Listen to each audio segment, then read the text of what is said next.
Hey guys, and Happy New Year! Around this time of the year, everybody gets super excited to change their lives and build new habits and everything like that.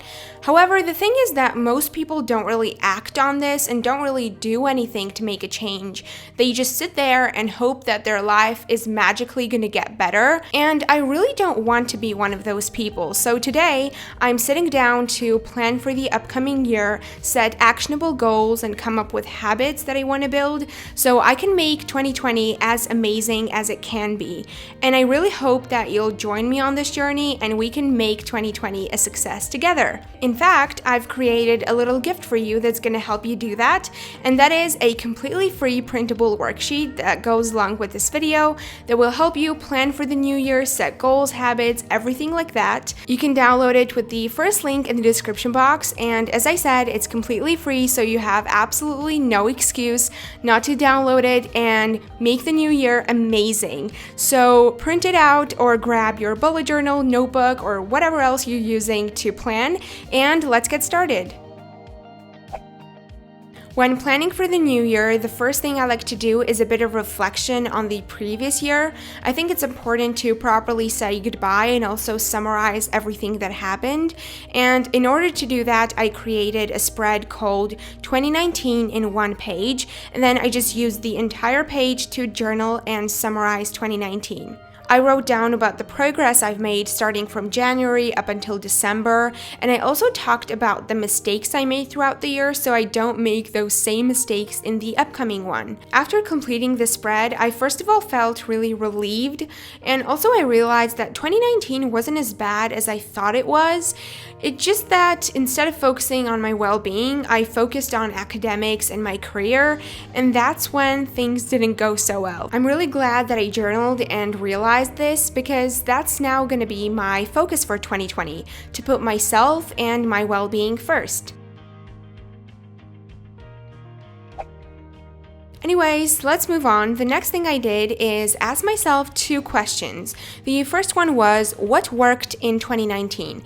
And by this, I mean, what brought positivity into your life? What made you happier, more productive, creative, inspired, organized, basically all the good things. And then I just listed a few of those things down. So just to bring a few examples, maybe you found a new channel on YouTube or a podcast that was super inspiring, or maybe you started meditating or exercising or another habit that positively affected your life. I like to write these things down just so I remember to do more of them in 2020. The second question I asked myself is the opposite of the first one, and that is, what didn't work in 2019? What brought negativity into your life? What made you procrastinate more? What made you feel sad, disappointed, guilty? So for me personally, one of those things was my Netflix subscription. Because of it, I spent several hours a day binge watching random shows, and then I felt guilty about it. So it was definitely not a great combo, and I definitely need to unsubscribe in the upcoming year. The second list gave me a clear idea of what I need to work on and what I need to eliminate from my life to make 2020 a bit more positive than the previous year. So after all of that was done, I thought it was time to actually start planning for 2020. The first spread I created, I'm not exactly sure what to call it, so I'm just gonna say that it's a brain dump of what I want 2020 to look like. I started off by writing 2020 in the middle of the page. I just drew some lines around it and I wrote down what I wanted my life to look like in 2020 and all the things I wanted to do and focus on. I only ended up writing 8 things. However, if you have more ideas and things you want to write down, then I'd recommend a bit of a different method, and that is when you first categorize them and then actually write your ideas. Basically, you can create categories such as academics, relationships, health, etc. And this way, things will be much more organized and manageable. When watching these types of videos, I'm always curious what goals other people set for their upcoming year, and most people don't really share it. So in this video, I'm going to share share mine because I think it's a great opportunity to get to know me better. One of the things I wrote down is to stop worrying about the things that are out of my control because it just adds extra unnecessary stress into my life. Another one is to put my health and well-being above my career in school and take days off whenever I need it. Another one of the things I want to do is to stop relying on motivation and develop a discipline instead so I can do work regardless of my motivation level. I also want to be an action taker in 2020, and I want to do things on the first opportunity instead of procrastinating. At the very top of the page, I wrote down my main focus for the year with a thicker fine liner, and for me that is to let go of perfectionism and love myself. This is a huge one for me because I always thought perfectionism was a good thing up until 2019, that is. And now it's just been making my life so much harder, so I definitely want to leave perfectionism in 2019 and just move on from it. So this is what my 2020 brain dump / inspiration spread ended up looking like.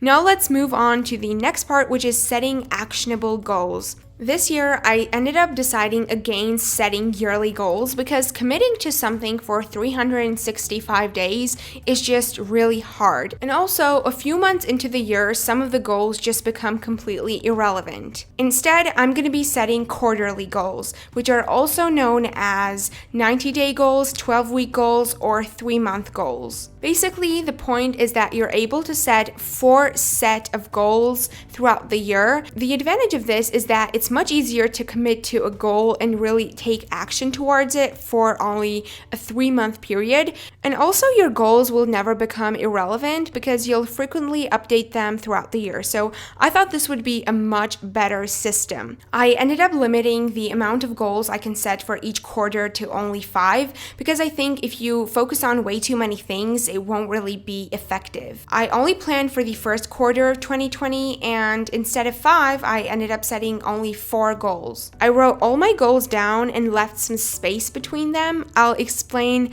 why that is a little bit later, but now I'm just going to tell you what my goals are. The first one is to create clear boundaries between work and rest. In 2019, I was either super productive or completely burnt out and unmotivated, and that was all because I couldn't really balance my work and self-care properly, so I'm really willing to change that in 2020. My second goal is to stop comparing myself to others. This is a bit personal, but I'm a really competitive person, and usually that's a good thing, but recently I've been taking things way too far, and I really want to stop that. The third habit is to read at least 5 nonfiction books. When reading fiction books, I finish them in 1 or 2 days maximum, but when it comes to nonfiction books, it's kind of hard to finish them because you have to read them really slowly. So one of my goals is to finish at least 5 of them. The last goal I have is to launch my website and my email newsletter. So in 2020, I'm going to launch my blog and a free resource library for students with printables, checklists, planners, and everything like that. Okay, back to the planning. I want to explain why I left some space between my goals.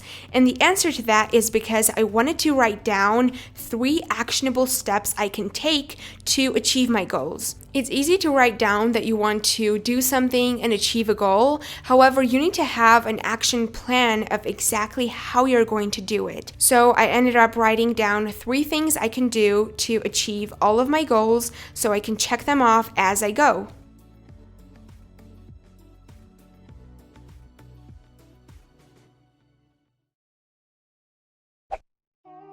The last thing we have to plan are all the habits I want to build in the new year. Similar to the goals, I ended up setting 4 habits. However, these habits are just things that I'm kind of already doing, just not really consistently. If you want to build a completely new habit that you haven't had before, then I would recommend only focusing on 1 or 2, because if you do too many at the same time, you'll just end up failing at all of them. Well, at least that's what happens to most most people, including me. So in my spread, I wrote down my exact detailed habit I want to do, how often I want to do it, and then next to it, I just created a tracker so I can track that habit. So here are my 4 habits for 2020. The first one is to drink at least 2 liters of water every single day. So I don't really like water. I always have it on my desk, but I just can't get myself to drink it. I just think it tastes boring. So I really need to work on that in 2020.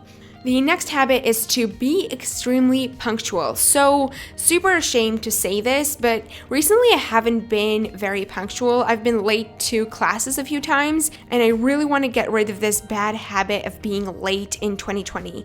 The next habit is something you guys are going to be excited about, and that is to upload at least once a week to social media. That includes YouTube, my Instagram, and also my upcoming website. And the fourth goal is to journal and do affirmations every single day before starting work and before going to sleep. Journaling is a habit I've picked up in the last few months, and I just really want to make that a part of my daily routine. Okay, back to the spread. I created quarterly trackers for my habits, which are basically big tables that have 7 rows and 12 columns. The columns represent the 12 weeks in each quarter, and the 7 rows represent all the days of the week. At the very bottom of the page, I decided to write a quote to fill up the space and also to inspire me, and I wrote down, "Little things make a big difference." I tried writing this quote in my cursive handwriting, and I tried too hard because